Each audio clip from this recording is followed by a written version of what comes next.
اكبر 3 بنوك في امريكا بيقولوا ان الذهب هيبقى ب10,000 جنيه تقريبا.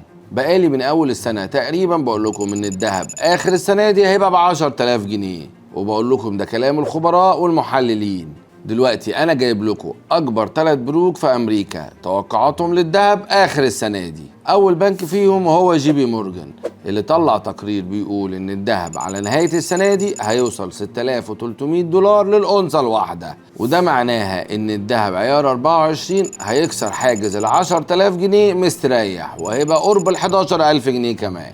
تاني توقع معانا وده من بنك اوف امريكا، وده متوقع ان سعر الأونصة العالمية هيوصل تقريبا 6000 دولار، وده معناها برضو ان عيار 24 هيبقى فوق ال 10,000 جنيه.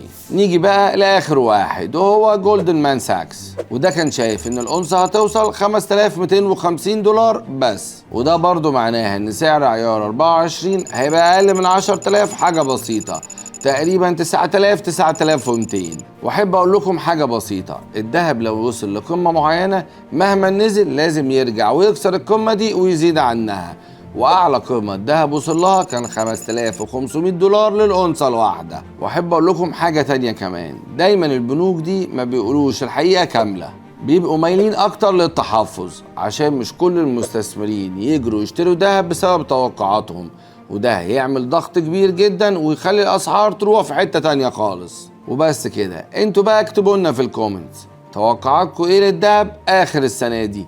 كان معاكم دكتور ياسر الطويل وده الجواهرجي. سلام.